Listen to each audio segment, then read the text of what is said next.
Swayam Prabha. Digital India. Educated India.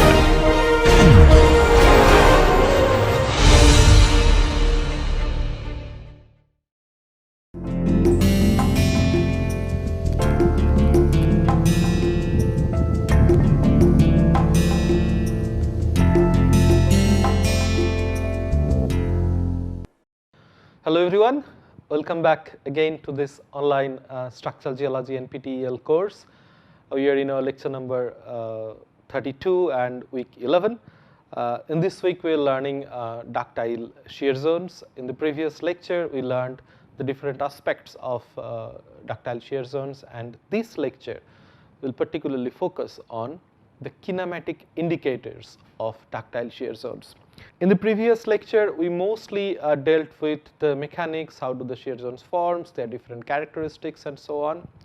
And we concluded the lecture with the fact that the shear zones do produce significant foliations and lineations, and at the same time, because it's a monoclinic symmetry, that means it has a rotational feature within it. The strain is rotational strain.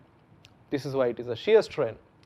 And therefore, objects within the shear zones, they have some special characteristics. They have some special features that they produce during shearing, and when you see them frozen in the rock within mylonite, we see some characteristic features of these objects, and by which we can identify the sense or direction of shears.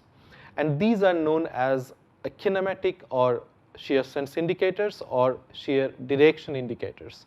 And this is the topic of this lecture. To review the fact that where to look at, I would like to highlight the fact again that we have to look at the XZ section of the strain ellipsoid. And if you cannot figure out what is X, what is Y, what is Z of the strain ellipsoid of this shear zone that you are particularly looking at, then it is much easier you figure out what is the foliation plane and where is the lineation directed. Now, once you figure out orientation of the foliation plane and the lineation, then you have to look at approximately along a plane where it is perpendicular to the foliation plane and parallel to the lineation. So either way they are very same, and unless you look for shear sense indicators along this plane, XZ section, or a plane which is perpendicular to the foliation and parallel to the lineation, which is in this case this plane in particular, then your interpretation of shear sense would be essentially wrong. So make sure first that you are looking at on XZ plane or a plane which is perpendicular to the foliation and parallel to the lineation. Once you ensure that, then there are a series of kinematic indicators within ductile shear zones which would help you to understand what is the direction of shear. And knowing direction of shear is very, very important in the sense that this gives you the essential kinematic features of that particular shear zone, and at the same time local and regional deformation and tectonics in general. Let us start the first one, that what is shear sense indicator. In literature we generally refer the shear senses either by arrows like this or by arrows like this. These are half arrows, and they indicate that this is the shear plane or a trace of the plane which is perpendicular to the foliation and parallel to the lineation. So lineation is in this direction. Now this means this arrow which is heading in this direction means if you stand in this side here, then materials are moving towards the right side of you. Similarly, if you stand here, it means that materials are moving towards the left side from you. And vice versa, if you stand here, then you would again see facing this shear zone, you will see that materials are moving towards your right, because this would be your right if you stand here facing this. And very similarly, if you stand here, and facing this shear zone, then you would see material is moving towards your left. The first case, this one has several names. Sometimes we refer it as dextral shear. So if I draw like this and I ask you what is the sense of shear, then you can say yes, this is dextral sense of shear. Sometimes we call it top to the right, the way I explained, because the materials is flowing towards the right side or moving towards the right side from the observer. And we also learned that this is known as negative shear, but we hardly use this. Mostly dextral shear and top to the right, these two terminologies are assigned for this kind of kinematics. On the other hand, if it is this way, as it is depicted here, it could be sinistral shear, so it is opposite to dextral, and also we refer it as top to the left. That defines, or this phrase actually defines the kinematics in better way if you don't understand what is sinistral and what is dextral. Now, most of the shear zones, they are either dextral or sinistral, but there are few shear zones that maybe initially started with dextral sense of movement and then switched with a later tectonics or later structural event with a sinistral shear. These things are a little complex and that requires a special skill. We will not go into that part, at least in this lecture series. But the sense of shear identification in the field and representing them in doing subsequent analysis is very, very important, as I was talking about. And you have to be extremely careful just looking at one particular signature or one particular shear sense indicator. Unless it is very much convincing, it is better to look for some other evidences to conclude your observation that yes, this is dextral, yes, this is sinistral. So in this lecture, what I have decided that I will switch from dextral to sinistral. I will switch the scales. We would see some photographs which are in which were taken under optical microscope, sometimes with scanning electron microscopes. We will have some field photographs and so on, and they not necessarily do represent a single sense of shear. So we have a bunch of dextral shear examples, and we have examples from sinistral shear as well. I have given a few images for your brainstorming, so you can look at these images and think that, and try to analyze that what could be the sense of shear of this particular image which were deformed at a particular direction. So the first and foremost important shear sense indicator is deflected markers. You have a straight line, which is this one, this marker, and if I deform it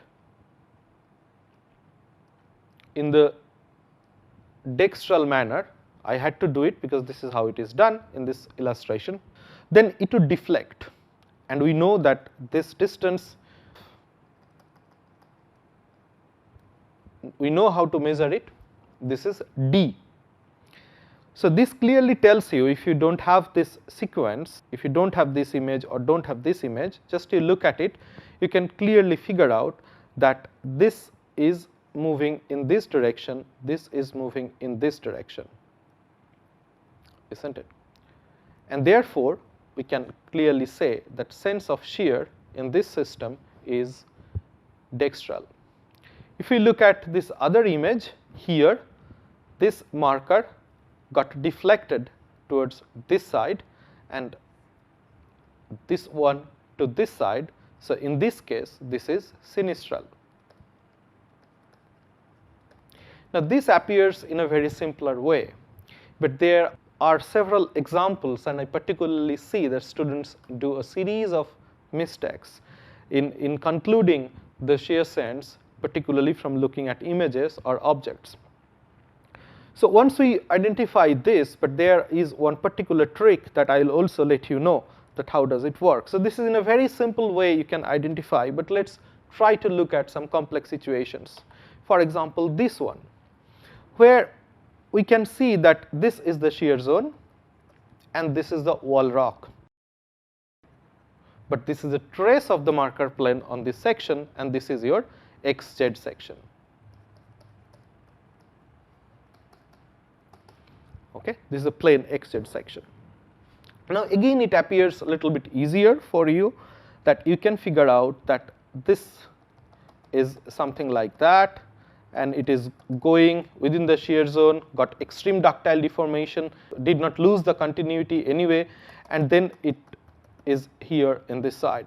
So you can say that, okay, this is moving this side, this is moving this side from our previous example, and then sense of shear here is dextral, no problem. But if we see this image, if you forget about the older images, that you don't see the other counterpart of this marker line, then the common mistake that we generally do here, what we try to figure out that, okay, so this is like this, so it must be initially like that, and now this part is getting dragged in this side, so therefore we have a shape like this now, so the shear sense is this way, and you conclude that here the shear sense is sinistral.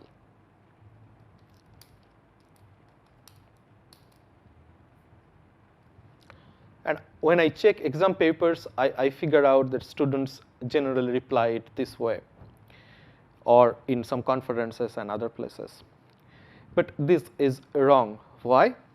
Because when we talk about shear sense or shear direction, we generally talk about the movement of the wall rocks, not the movement within the shear zones. So in that sense, we can clearly understand that it was not like this, but it was like this. The marker line was initially here, and it got deflected to this side because of the movement within the shear zone, which is happening in this way. So the wall rock is moving this way, and therefore this marker, which has undergone in the shear zone, we certainly can figure out that here, if I draw like this or conclude like this is wrong, this is actually a dextral sense of shear. Finally, I have another example where I figure out that people do confuse. If I have a situation like this, that we have two marker lines, this is again your xz plane, this is the shear zone, and these two are your marker within the shear zone. Now again, looking at it, one can immediately conclude, oh, so this one is going this side, this one is going to this side, fantastic, this is sinistral. But again, your interpretation is wrong. The first thing to look at when you see the marker lines from one wall rock to another wall rock, make sure that you are looking at the same marker line. What I mean by that, this marker line has to be the same of this marker line. Not to confuse with this, I made it a little thicker and a little thinner. So that clearly tells you that this marker line is not the same marker line here. So this is a different marker line, and maybe if I extend it, if I extend the shear zone somewhere here, then maybe it is appearing somewhere here like this, which is not in my frame. And this one, if I extend it here, maybe it was somewhere like this. Again, this is not in my frame. But what I see within the frame, it's important to first figure out that what I see here and what I see here, they are same or not, whether they were once upon a time continuous or not. In this case, they are not. So if they are not, then this interpretation is essentially wrong. So you have to think in a different way. And again, if this is not like this, and then what we have learned in the previous slides, so essentially this is moving in this side, and this is moving in this side. So therefore, the sense of shear here is again dextral. Now I said that there is a little trick that you can use to identify the sense of shear when you have deflected markers. And the trick is you identify the curvature. Doesn't matter what is the sense of shear the deflected marker has to produce a kind of curvature when it is entering towards the shear zone. This curvature could be sharp, could be very gentle, and something like that. So if you have a shear zone like this, and if you can have a curvature like this, you can have a curvature like this,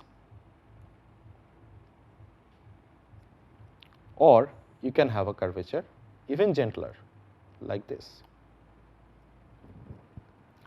Whatever be the case, you look for the closing of the curvature, that which direction the curvature is closing. And the direction is closing, your sense of shear is towards that side.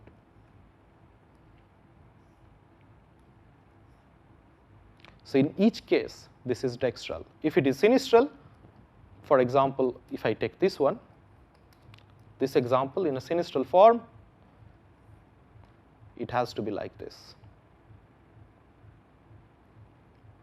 So this is where it is closing, so it is this side, it is in this side. And this is how you finally conclude it, but don't do it mechanically. You understand the mechanics, you understand the kinematics, and out of that you conclude it. But if you really don't have any clue, then this is something that you can use for your shear strength indicators from deflected markers. Let's have a look at some examples. These are optical microphotographs that you can see that how does it work. So these are deformed samples, and these are experimentally deformed samples. So you can clearly see these black things are quartz grains, and these white flakes that you see, these are biotite flakes. And you see that this biotite flake is deflecting this way. Maybe this is not the same biotite flake, but it is deflecting this way. This one is this way, this one is this way, and so on. And this is essentially the shear zone. So at least in this frame, we can figure out the sense of shear is this way. So this is sinistral sense of shear. Now, in a similar way, you can look at here as well. You see that this is your, you can now, your eyes must be set to figure out what is the shear zone, how do they look like. And then again you can see that these markers are going like that. Here it is like this. So they are coming out this way. This is entering slowly here. This was entering slowly within the shear zone, and so on. So again, this is a similar experiment or same experiment, I don't remember exactly, but the sense of shear in both cases is sinistral. Right? So this is how you work. Now in this example, we have the marker lines on the both sides of the shear zone, but we may not have this case always. We have seen this photograph in the last lecture. So again, this is the ductile shear zone.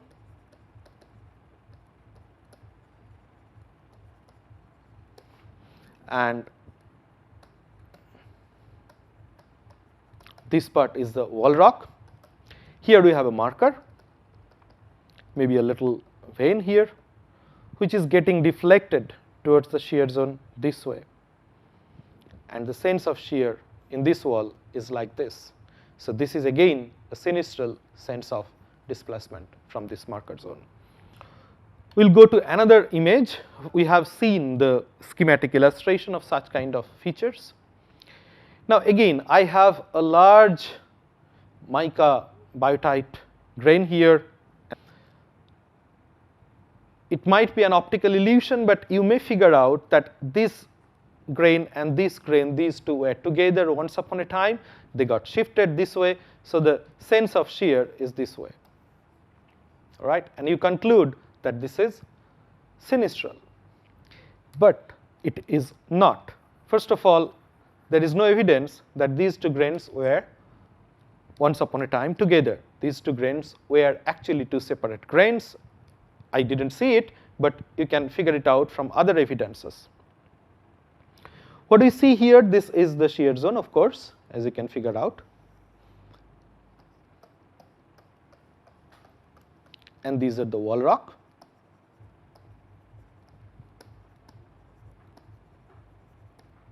This particular grain here, if you consider this as a marker, it is deflecting this way. And you can see very nicely how this grain is breaking here while it is undergoing in the shear. And very similarly, you can figure out that this grain is also deflecting this way.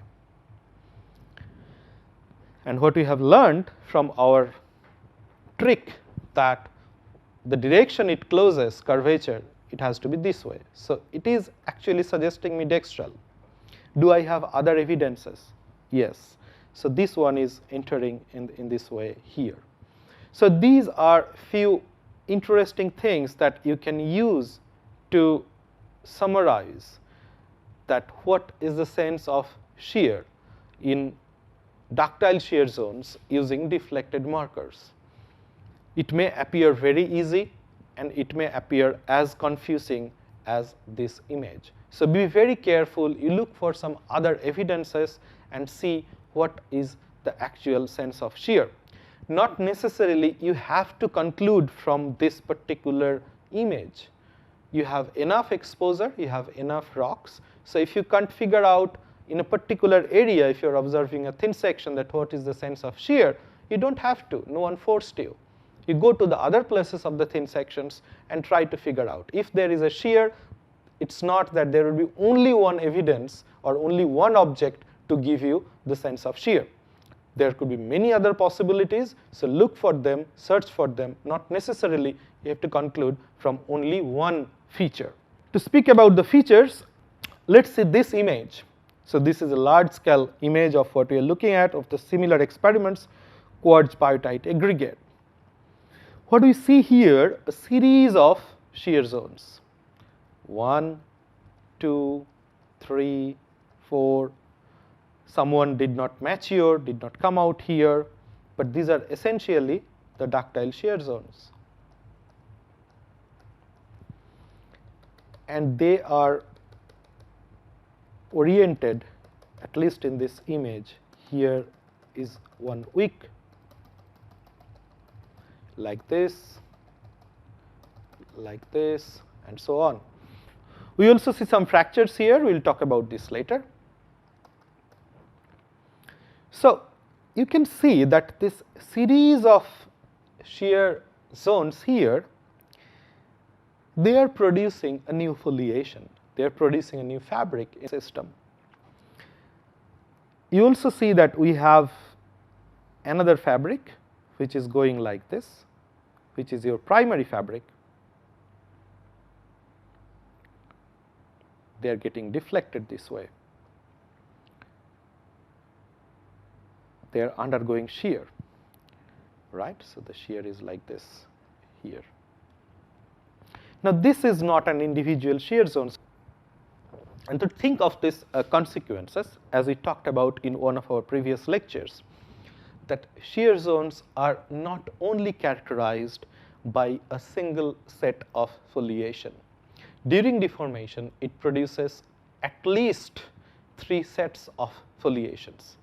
Their disposition, that means their orientation, and their angular relationship with the other foliations are fantastic kinematic indicators. So in the following slides, we are going to learn that, and you may come back to this slide again and see what is happening here. So the sense of rotation of the foliation from the margin into the shear zone is generally a very safe kinematic indicator. When the strain increases, this text I took from the book of Feysen, it's very nicely explained. A set of slip surfaces of shear bands commonly forms parallel to the walls of the shear zones and known as C fabric or ciacillon in French. And this word ciacillon means that if you are cutting the movement of scissor, so when you cut it like this, that's the movement, and this is known as C fabric. We will see a lot of images on this. And the foliation verging towards the shear direction is known as S fabric or cystosite or cystosity, as we talked about. With further deformation, sometimes this C and S, they become almost parallel to each other. Even in that case, we call it CS fabric or SC fabric, or even they are at an angle, we also call them SC fabric. This SC fabric essentially would produce a structure which looks very similar to the crenulation cleavage, and we call it sometimes asymmetric crenulation cleavage. We'll see this later. Now, if the deformation continues, then a new set of shear bands or shear localizations do appear within the shear zone, involving the previously formed either C fabric or S fabric or both CS fabric. This newly formed shear bands, they verge opposite and oblique to the shear zone margins, and these are known as C prime or C dash fabric. And these are particularly common in myelonites rich in platy minerals. So, if you have too much mica and so on, then this kind of C prime fabrics is very common to observe. C fabrics are analogous, we have learnt in our fracture class, that R1 low angle radial shear fractures. So, in ductile domain, this R1 is replaced by C prime fabric. R1 is a fracture and C prime is a tiny incipient shear band produces in series, and these are very analogous to the R1 shear fracture. So, let us have a look how does it form. We have seen these black lines before, right. So, you have series of thing and then you can deflect it this way.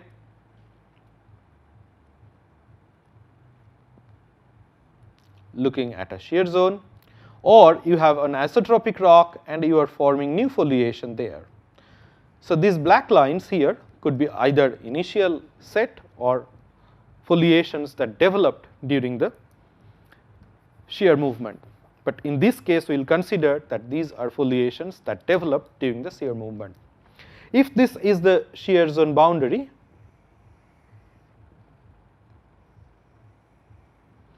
then we know that these newly developed foliations, I need to change the color, I think that is better for you. They make an angle with the shear zone boundary, and they remain at an angle to this boundary. However, you have a displacement. In this case, yes, from the marker deflection, you can figure out that this is a dextral sense of shear. And what we see here, within the shear zone, because there is a movement, sometimes instead of further rotating the foliations, shear zone foliations, the shear zones do develop some tiny shear fractures. So, if I zoom here, you see inside this circle, these red lines here are some tiny shear fractures along which these initially developed fabrics are getting deflected. So, it enters here and then it is emerging here, it enters here, it is going here, it enters here and it is coming out here. So, this initial fabrics which are at an angle with respect to the shear zone boundary, these are known as S fabric, as you can see here.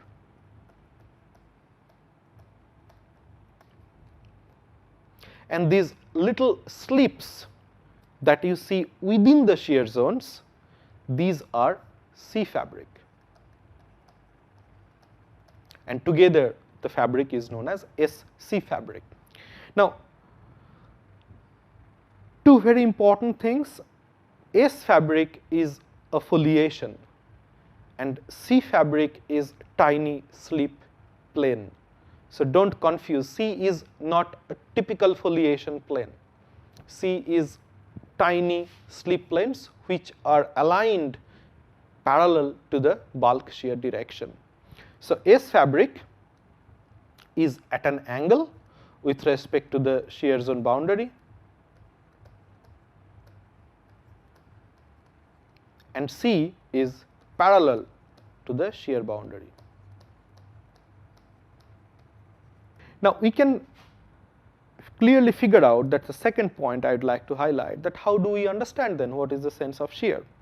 Now, if you see here that this interaction between C and S would essentially produce a rhombic shape like this.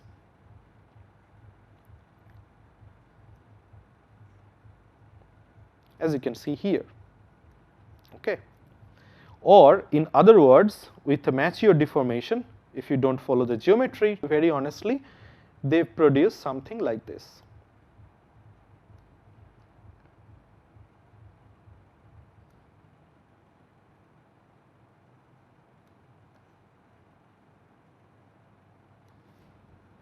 Where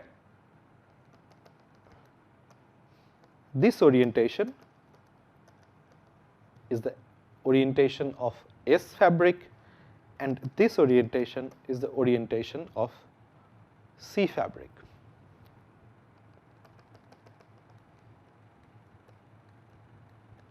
So S is at an angle with the shear zone boundary and C is parallel to the shear zone boundary. Now, once we form this kind of sigmoidal shape essentially, so you see that S is somehow deflected and going like that, and this deflection is happening by little shear along the C planes. And S always verges towards the shear direction. So once we see this kind of features, this within the shear zone fabric, we will see a few of them soon. Then the verging of S fabric defines the sense of shear. So in this case, it is verging in this side, so the shear sense is essentially dextral. With further shearing, this C and S fabrics within the shear zones, particularly at the core of the shear zones, when you tend to form almost ultramyelinite, it is not possible to distinguish them separately. In that case, this C and S, they are essentially parallel to each other. So as you can see here in this area or the zoomed part here, this C-S fabric, they are very much parallel to each other. And you can't figure out which one is C and which one is S. However, maybe you can check this with scanning electron microscopes, then maybe you can see something, but in general you don't see it. This is ultramyelinitized. So this is known as C-S fabric also when they are parallel to each other, and this is also known as C-S fabric. And sometimes these are known as asymmetric granulation cleavage. This is analogous to C-S fabric.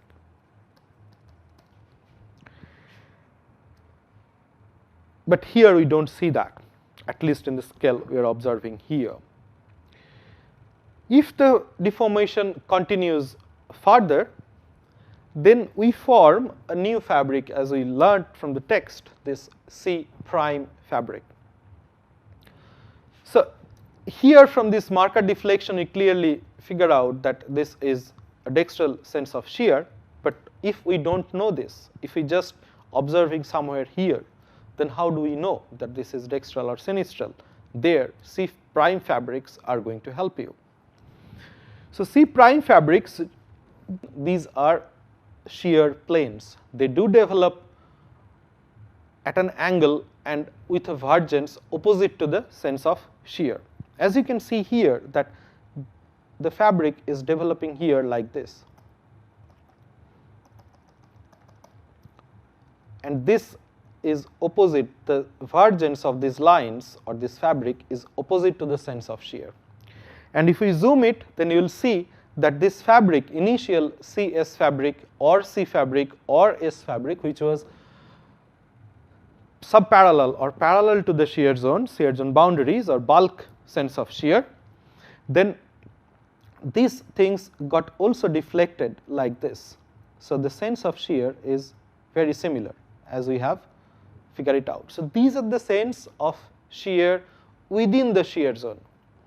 So within the shear zone, these micro shear zones, which are producing C prime fabrics, these are at an angle with the master shear displacement, which is this one. And if you remember in fracture lectures, we also understood that at low angles you form riddle shear fractures, the low angle riddle shear fractures with the synthetic sense or same sense of shear movement with the bulk shear direction. So this is why this is analogous to this. So if you see that this kind of displacement, so which is at an angle to the bulk foliation, and you also figure out that where it is verging, and once you identify these two, then the sense of shear, the bulk sense of shear should be the opposite direction. So it is verging this way, so bulk sense direction should be in this direction. Sometimes in the field, if you don't identify all these things in separately, then again I repeat, you don't have to conclude from looking at C prime or CS fabric if you are not convinced that yes, this is C prime, this is not S fabric. So therefore you look for other features, because we have plenty of things. We just learned only two. We have learned deflected markers and myelinatic foliations, but there are many others that you can use. We have now some examples of myelinatic foliations. We'll see one after another. So what we see in these two interesting photographs, that this is almost a protomyelonite, and we can clearly see that there is a fabric going like this. The fabric is very weak, but it is there. And you also have another fabric here, which is characteristically different from this one. Now, if I consider that this is the fabric's initial fabric, or somehow the fabric which is developing during shearing, then I can clearly figure out that this is verging towards the sense of shear, and along this plane or along this fabric there is no shear displacement or something like that. This is just secondary foliation fabric. But if I try to see here this horizontal fabric here, I can figure out that there is a faint sense of displacement. So it is moving in this way. If I look at here, I can see a faint sense of displacement here. If that happens, then I actually can conclude that this might be the CS fabric. Let's look at the second image as well. The foliation here is more prominent, though this is again protomyelonite, it did not become the ultramyelonite. And then we have another set of fabric like this. And again you can figure out that there is a sense of movement along this.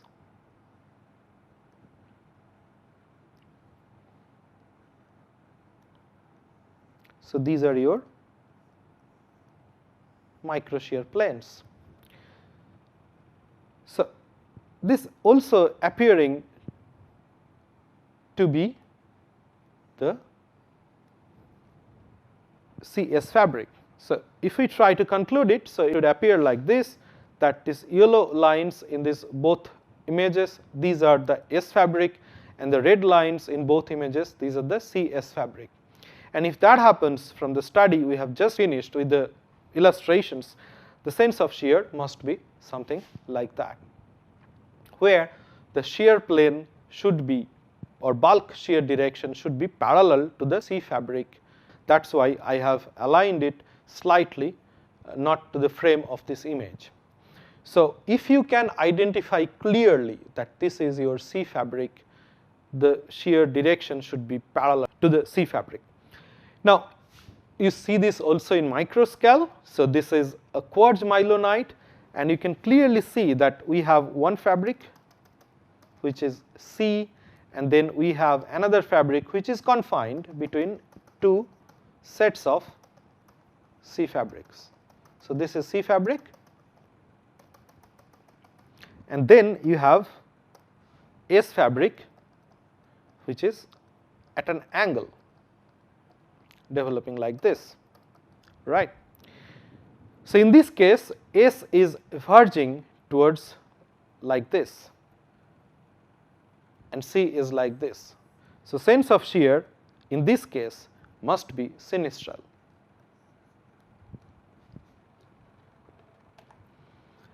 Now, in the development of CS fabric, we also produce, because CS fabrics also do involve a lot of phyllosilicates, mica and so on, and an interesting structure is being produced which is known as mica fish, and these are your mica fish. Let us have a look at this excellent image from Pasquier and Trau. So you can clearly see that this mica grains, they are defining this S fabric, and these are C fabric. Okay. So the sense of shear in this case is also sinistral. It should be parallel. Something like that. So micas in myelonetic rocks tend to have tails that systematically curve away from the general orientation of the 001 plane of the, this is a crystallographic plane of mica. Such microstructures are known as mica fish, and the resulting asymmetry indicates the sense of shear. Mica fish are commonly seen to be confined by the shear bands, or in other ways C shear bands, and can be regarded as the type of SC structure. So this is S and this is C, and therefore the sense of displacement, at least in this image, is sinistral.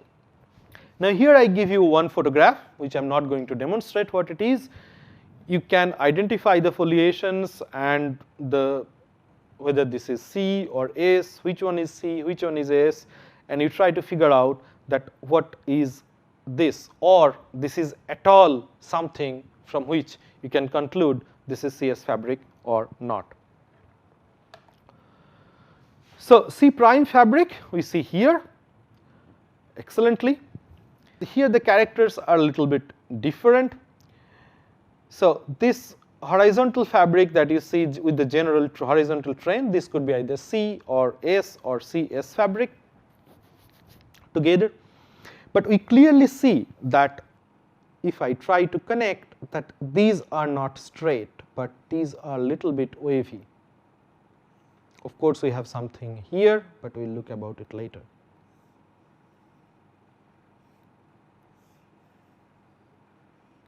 So we have a sense of displacement along this line. So we have a different fabric.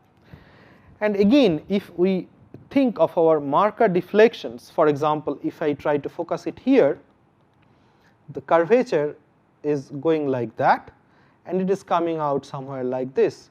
So the sense of shear within this displacement is like this, and this is consistent everywhere, wherever you look. If you look at here, you will also see that this is going like this, and if you clear here, this is going like this. So the sense of shear is, at least on these bands, are sinistral. So we can figure out that these things are previous CS fabric, which was subparallel with the large strain, but with continued deformation they got sheared again successively, stepwise, to produce a series of slip surfaces which are the C prime fabric, and altogether they are developing CC prime or CSC prime or SC prime fabric. And in this case, because these are verging towards this side, they are like this, and we also identified the sense of shear within this, sense that the shear of the C prime fabric is sinistral, so bulk shear is also sinistral. You see that these are looking like a crenulation cleavage, so you have this cleavage domain which are C prime. Let me clean this. So you have your granulation domain, which are C prime, and then you have in between these microlithons which have fabrics. So these are therefore known as also a special type of granulation cleavage, and this is known as extensional granulation cleavage, or ECC. There are few structural geologists or even few texts you can figure out it is like this. Now we switch to the next type of kinematic indicators in the ductile shear zone, and these are porphyroclasts, or sometimes you can use porphyroblasts as well, but we'll restrict to the porphyroclasts terminology, but it can include porphyroblast as well, as I talked about. So porphyroclasts of feldspar, quartz, mica or other minerals can develop a mantle or recrystallized material that also forms tails. And the deflection of the tails, which are excellent shear sense indicators and are excellent for figuring out what is the sense of shear.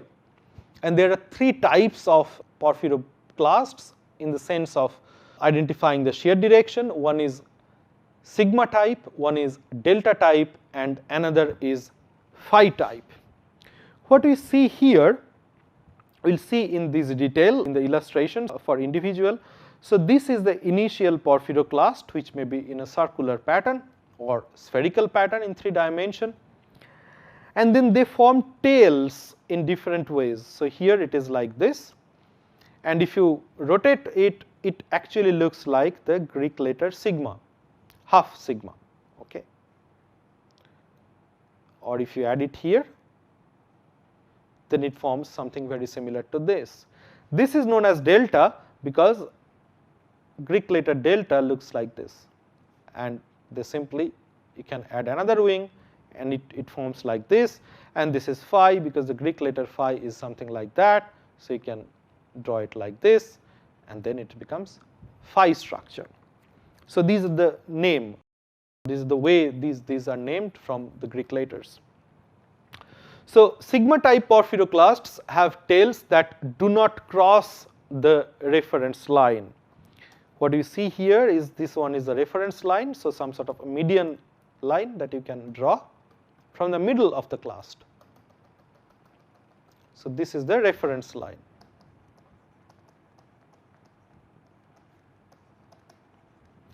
And if the tails do not cross the reference line, so here it is like this, it did not come back like this, right? So if that happens, then these are known as sigma type clasts. The delta type clasts, they are characterized with the fact that they cross the reference line. Phi type clasts are symmetric about the reference line, and these are mostly produced in coaxial deformation. So we are not going to look at it, at least in this class, because these are not good shear strength indicators, only sigma and delta type clasts.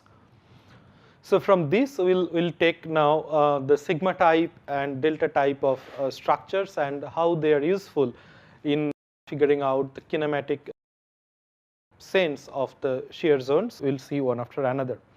First, the sigma type structure. So the tails of the sigma clasts, they do extend parallel to the S fabric and wedge out from each side of the grain. The tails are essentially on opposite sides of the reference line, and the stepping up direction of the median line defines the sense of the shear. Now before we take a look at this illustration, let's first have a very brief understanding what is tail or what is a mantle structure that we talked about in the previous slide. So if you have a large mineral clast, something like that, which is a porphyroclast or porphyroblast, and you can deform it by, for example, simple shear, then the foliations would develop like this, perpendicular to the principal axis of stress, and around this the foliations would wrap, right, we have seen this kind of illustrations before. So if I try to figure this one out,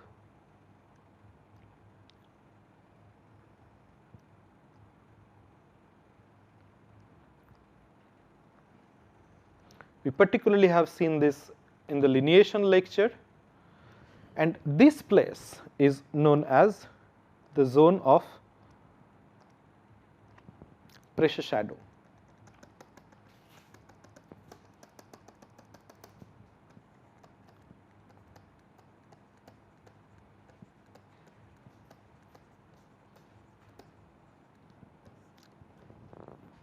Now, this pressure shadow zone is a low pressure zone. So the fluids from this area, they migrate here and they reside here, and they also contain a lot of minerals dissolved within these fluids, and they slowly start depositing around this place. Now this is fantastic when it happens in a static condition. So these are known as mantle structure, and these are the tails that is forming this way. Now imagine if we change the mode of displacement or kinematics of this place. If we apply a shear here, then this grain would tend to rotate. And while it is rotating, it would also drag this tail or mantle structure. And when this is happening, then this eventually would form some very interesting structures, and that may not remain symmetric with respect to the reference line. And if it is not symmetric, then we can have two possibilities. One is sigma type, which we are learning in this slide, and after a few slides we learn another type of asymmetric tail structure, which is delta. So this is how it happens. Now coming back to this sigma structure, we figured out that the sigma structures are asymmetric structures, and the tails generally do orient themselves along the S fabric.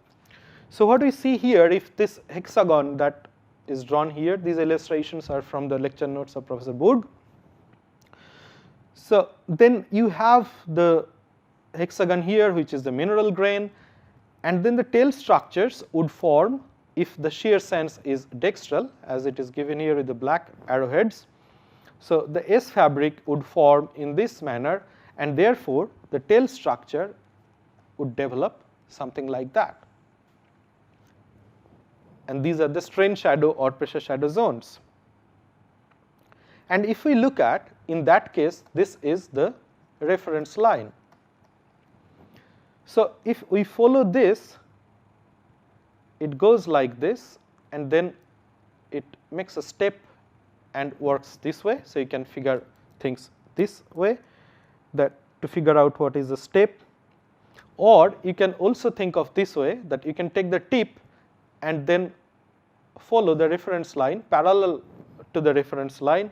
You also take the tip and follow the reference line parallel to the reference line, and then you connect these two, and you see the step is something like that. And that tells you the sense of shear towards this side, and in this case this is dextral sense of shear, at least from this illustration. Now let us have some examples. So what we see in this image illustration, that this one is the mineral grain, the rigid mineral grain, and this is the strain shadow that we are looking at. The sketch is given here on the other side, this one, and this is the scale. Now what we see here, that this must be the reference line of this, and if we try to figure out that the step, then I find the tip and then I draw a parallel line with respect to the reference line. Here is the tip, I again draw a parallel line with respect to the reference line. I connect these two, and therefore once I do that, step is moving upwards towards the left, so the sense of shear is sinistral in this case. Now these are the things that you should practice initially when you see this kind of structures, but slowly your eyes will be trained and you will see you don't have to do this, you will automatically figure out what is the sense of movement or sense of displacement, shear displacement when you see a sigma type clast. Now here are a series of examples that I have provided to you, so I am doing just here. So you see this is a clast here again, and the line parallel to this, and then you see that it is moving up, so the sense of shear is this way. This is another brilliant one.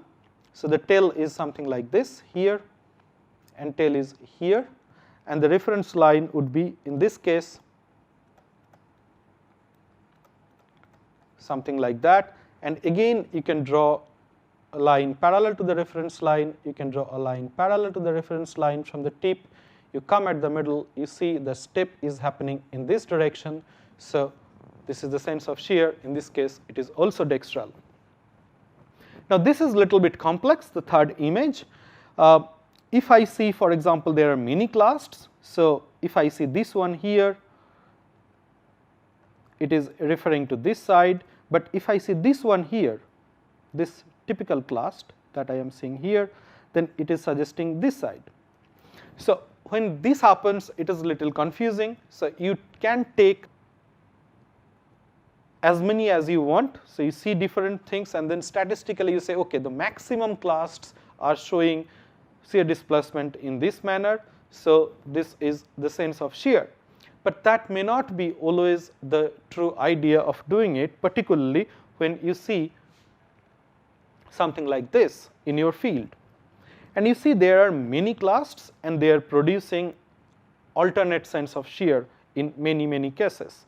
For example, if you look at this, you have phi structures, you have also sigma structures and so on all together. When you have a lot of clasts and they are highly concentrated, it is advised that you don't interpret the shear sense from this kind of exposures. The reason is, in this case, these clasts are not independent. So the tails and the rotation of the clasts itself is not governed essentially or exclusively by the sense of shear. Sometimes the clast, for example, if I consider this one, this clast and this clast, the rotation of this clast or the tail structure of this clast would be highly damaged or altered by the rotation of this clast, so because they are interacting each other. And this is a subject of study in structural geology, subject of research, that when you have multiple clasts, how do they interact, and sometimes the clasts are also deformable. So all these things to take into account, it is advisable at the very beginning stage that you don't interpret shear sense from this kind of exposures, unless you are convinced from some other places. The bottom line of this slide is that try to see an independent, isolated clast which did not get any interference from the other clast, the deformation of which is solely or exclusively by the bulk shear direction. Delta structure is also very interesting. So the clast entrains and coils the tails in a sense consistent with the bulk shear to produce an embed shape, and consequently the folded wings wrap around the clast and cross the reference line in the clast. So in this case, what happens, you see this is again the mineral grain that we are talking about, the rigid mineral grain, and because this grain is rotating significantly, so the tail, it also gets dragged in this way when the bulk sense of shear is, in this case, dextral. And then you see in this side, you develop a concave embedment, which is this one, and in this side, you develop a convex embedment. This is the reference line again, and the tails essentially crossed the reference line due to rotation of the grain and at the same time dragging of the tail, of the upper tail and lower tail. In this case, you can figure out what is the sense of rotation, and once you figure out what is the sense of rotation, then you also see the embedment. So the direction of embedment actually also suggest the sense of shear. So if I have the direction of embayment, convex embayment here and the concave embayment here, then the rotation is happening in this way. And that clearly tells you, with respect to the matrix foliation, the sense of shear in this case is dextral. We have seen this first image before, and you can clearly see it's very similar, that this is the clast,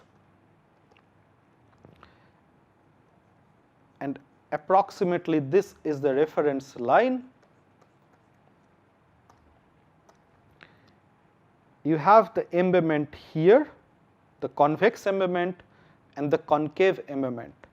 So if you draw arrows this way, this gives you the sense of rotation first, and second, this also tells you with respect to the foliation outside, which is not disturbed by the rotation of this, the sense of shear in this case is dextral. Not necessarily you will see fantastic images like this. So for example, here this is the clast, again the second one. Here it is going like this, and here it is going like this. So it is moving in this way, it is moving in this way. This is the sense of rotation, and sense of shear therefore would be something like that. People have done lots of work in understanding this delta structure, and here I would like to show you an analog experiment and see how it happens. So what we see here, this is the clast thing, and this black thing is a mantle or the fluid that would be dragged. So you see here. So you see it is rotating, rotating, and then you eventually form a structure like this, where this was your clast, this is the tail structure that we see it here, this is the reference line,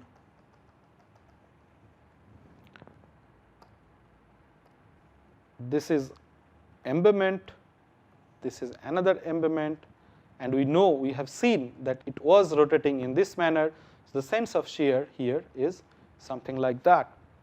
And in the field you see in a very similar way the structures like this, and this is a little complex, but it is producing something as we see here. So this was the clast,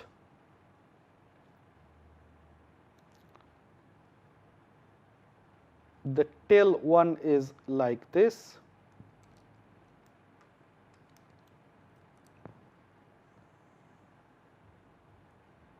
and another tail is going like that. So again this is the direction, this is the direction, so it was rotating like this. Sense of shear is again dextral. You can also see some very nice images. This one we also have seen, and I let you decide that what is the sense of shear. First you figure out the clast, then tail structure, you figure out the embayment, and then you see the sense of rotation, and after that you can also see the step over with respect to the reference line, and then you figure out what is the sense of shear. You have two examples here, one is this one and another is this one. Let us talk about another kind of kinematic indicator, and these are known as bookshelf structure or fractured objects.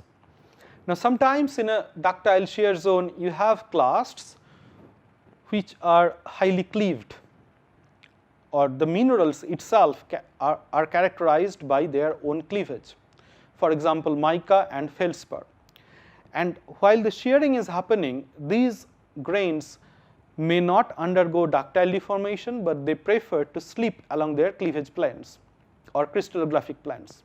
And therefore, in the sense of shear, or with respect to the sense of shear, these cleavage planes act as some minor slip planes, and they produce some typical structures. We have learnt about it in detail in our Budinaj lecture. So what is written here, mica and feldspar, they tend to shear on discrete fractures or crystallographic planes to accommodate ductile deformation in the surrounding matrix. The individual crystal fragments rotate in the sense of the shear direction, and these microfractures could be either synthetic or antithetic to the general sense of shear, which makes then litigious sense of shear indicators. And these are known as also bookshelf structure, as I told you. So if you have series of books kept on the bookshelf, and if you just tilt them or shear them, they would slip past each other. For example, here this book is slipping in this way, this book is moving this way, and this way, and therefore each book is rotating in this manner. Now we'll see this in the field as well, or in the thin sections, particularly in the ductile shear zone rich with feldspar and mica. So first we take over the synthetic fractured objects. If the fractures or mineral cleavage initially make a relatively low angle with the sense of shear or with respect to the shear plane, then the shear sense on these fractures is the same as it is on the matrix, implying some back rotation of the fragments. Further shearing motion can lead to the separation of these individual fragments, and displaced crystal show displacement consistent with the bulk sense of the shear. So again, you can imagine this is a mineral grain, this one, which is harder, and these are the crystallographic planes or some fracture planes. You can imagine this is a feldspar. And then the bulk shear, in this case again dextral, as it is given by these arrows. So what happens, the crystals then tend to slip in the similar sense of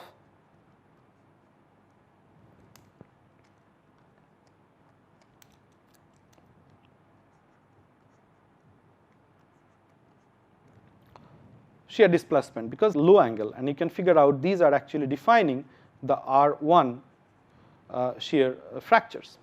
So with continued deformation, these grains actually would try to rotate backwards, therefore this back rotation is important, and then you develop a step-like features and you generate an antithetic rotation of these grains, but the sense of displacement is very much synthetic.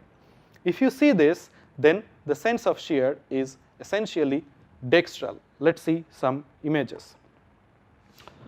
And for the antithetic displacements, there the initial slip on antithetic fractures is opposite to the bulk sense of shear, and that's why we have the antithetic term. This is possible if the fractures or mineral cleavage initially make a high angle with the shear plane, as we see here. So this is again the shear direction. Say for example, here we have given it as dextral, and this initial fracture planes or cleavage planes are oriented with respect to the shear plane at an high angle. If that happens, then the sense of shear changes along these fracture planes. They rotate or they slip this way. And what we see here. So the mineral fragments between these microfractures are thus rotating consistently with the rotation of the surrounding matrix. So the rotation of these minerals, say they rotate this way. So the rotation is synthetic with respect to the bulk shear direction, but the sense of shear is antithetic. And these are known as antithetic shear fractures. And with this sense, it is possible for us to identify the sense of shear. So here are two examples, as we see here. So this is the fractured object, this one, you see these are the fracture planes, and they slipped in this manner. We can figure out from these steps, and the sense of shear is in this case dextral, and here as well you see that they rotated in this manner. These are the fracture, we have seen this image before. These are the fracture planes, and they are rotating, they are slipping in this manner, which is opposite to the sense of shear, and the bulk sense of shear is again in this case dextral. So this is synthetic and this is antithetic. Now I have an excellent image for you to do some brainstorming. So again, it's from the same experiment, and what we see here in this image, is scanning electron microscopy image, that this grain overall apparently showing a sigma clast when we look at this way, but they are producing lots of fractures. So you can do a kinematic analysis and figure out, just looking at it, what is the sense of shear. You see, I just give you a clue that you see two fractures going like this, and some incipient fractures are producing here, in this case like this. You have some fractures here and here. First you do a geometric model, that means you first try to identify what are the fractures and so on, then try to figure out what is the sense of displacements along these individual tiny fractures, and finally figure out what would be your bulk sense of shear. It is dextral, or it is sinistral, or it is at an angle to this, or it is not at an angle to the reference frame, or maybe something like that, or something like this, or it is something like this, or something like that. So this is how you can figure it out. So this is a problem for you. Think you first build your geometric model, then you try to build the kinematic model and figure out what is the sense of shear in this illustration.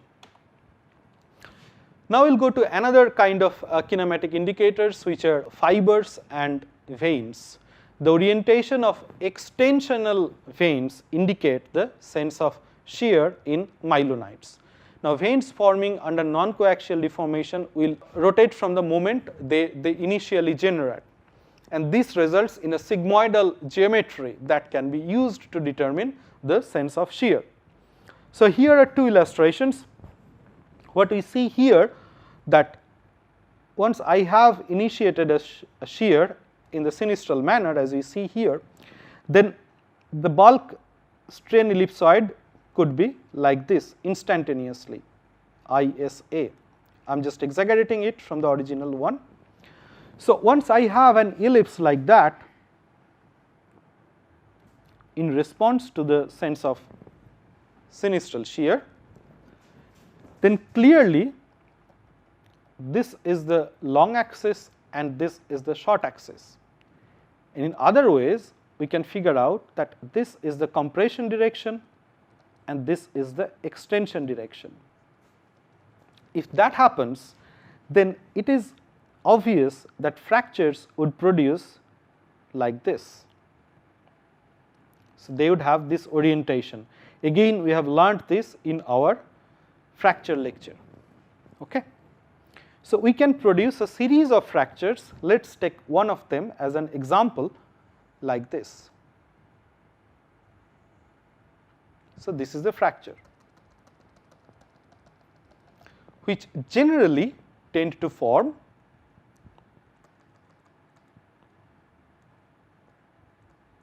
at an angle of 45 degrees with respect to the long axis of the instantaneous strain ellipse. Now the shear continues, and this initial fracture which got generated would rotate back this way, isn't it? So it would tend to rotate like this. So if that happens, then it would take a shape like this. But the second instantaneous strain ellipse, which is coming in the next stage with the progressive deformation, would still form fractures at 45 degrees, because this is the orientation of the instantaneous strain ellipse. So the new fractures or the growth would happen along this direction. So essentially you will produce a shape which is sigmoidal like this.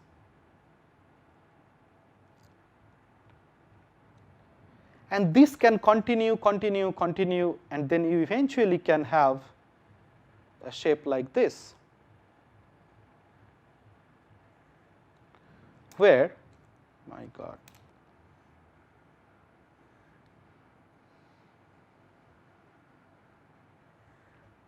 where this is the latest orientation, which is about 45 degrees, and this was once upon a time 45 degrees, but now it got rotated significantly. But at the same time, you see that once this got a significant rotation, then instead of continuing from its tip, it may produce new fracture along this way, and then it again continues rotation in a very similar way and so on, which is illustrated here. Now, if that happens, then you see that once the sense of shear is sinistral, then you form sigmoidal shape which is like English letter S. And if this happens in dextral manner, then the strain ellipse, instantaneous strain ellipse would be like this. This is the long axis, so this is the stretching direction. The fractures would tend to form like this, and then it would rotate and eventually would form something like this, which is like English letter Z, and that may have another fracture like this. So if you see fibers or veins or extensional shear fractures within the shear zone with a shape of S, then this must be sinistral, and if you see in a similar way a shape of Z, then this must be dextral. But these are instantaneous references. It's important that while concluding that whether it is S or Z, and then you conclude whether this is sinistral or dextral, it's important that you make some sketches, you understand the processes, and then go further with your conclusions. So here are some examples. As you can see here, these are excellent tensile fractures.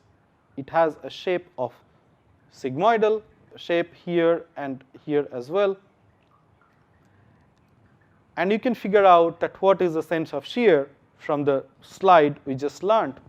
And here you see that we have one set of initial thing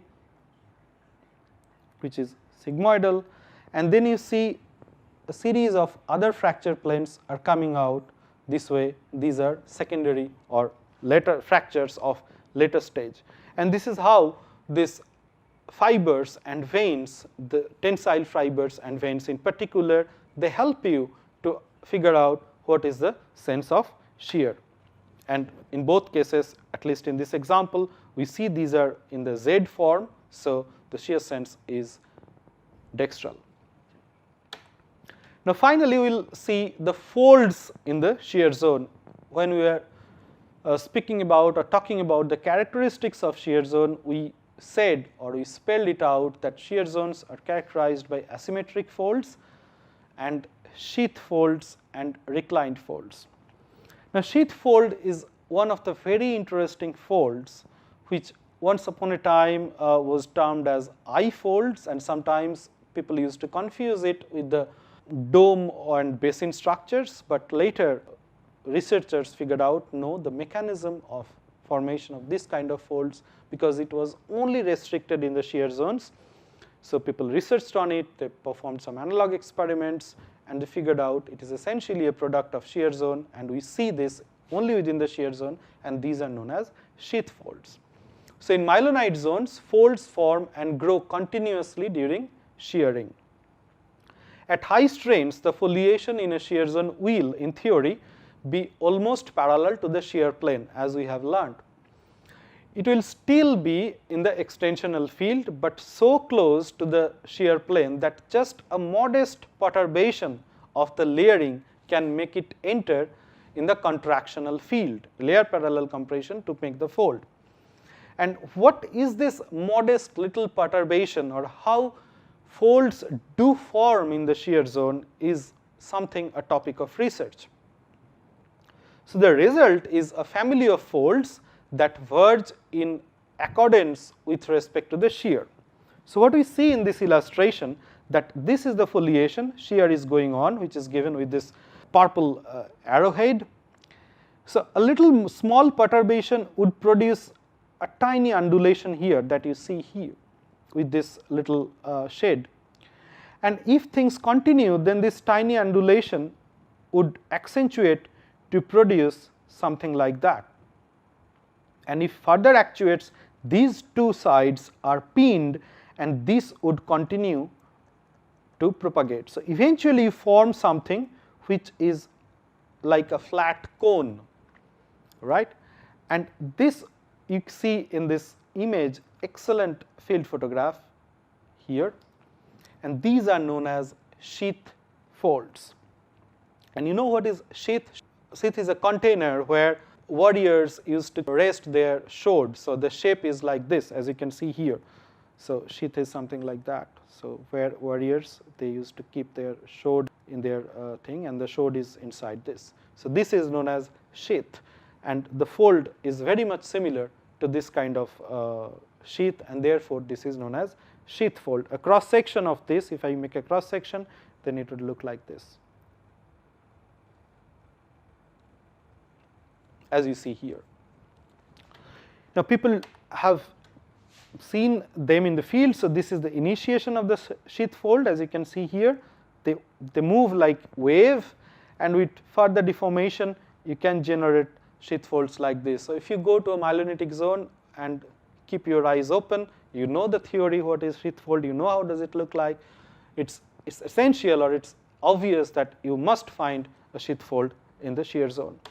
And here are some excellent examples. I took it from Ian's paper and Ian Alsop, and then you see that these are extreme beautiful examples of sheath folds. You can also, if you're interested, you can go and read this excellent paper in 2007 published in Journal of Structural Geology.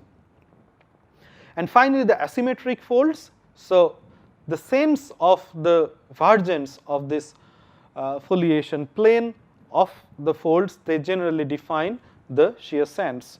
So for example, you see here, this is the general shear zone foliation going like that, but few foliations would tend to develop some kind of folds, as you can see here, as you can see here, and in many other places. This also rotated this way, and so on. So if that happens, then the vergence of the axial plane of these asymmetric folds would give you the sense of shear, which is in this case dextral. You can see also here there are many minor folds, and then a large fold, and so on. So this is essentially an asymmetric fold, the way we learnt in our fold lecture. We see also one here, and it is verging in this side, so therefore again sense of shear here is like this. And I have the final picture here.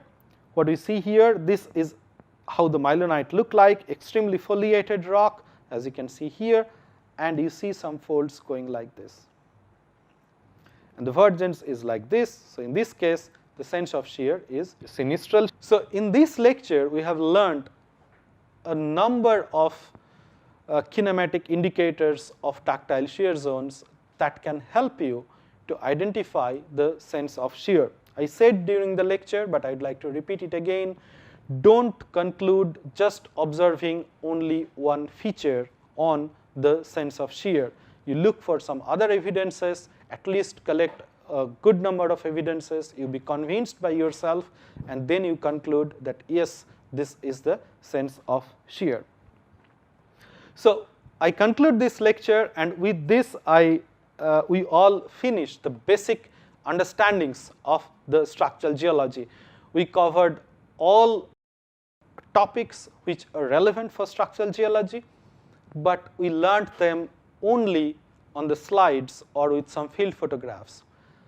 The primary job, or what is expected from a structural geologist, is that he or she should be an expert of reading and performing lithostructural mapping, and this is one of the most important aspects of structural geology. And this is what we are going to learn in the next lecture, or the last week, which is basics of structural mapping is the topic of the next week. Thank you very much. Have a nice time. I'll see you in the next week.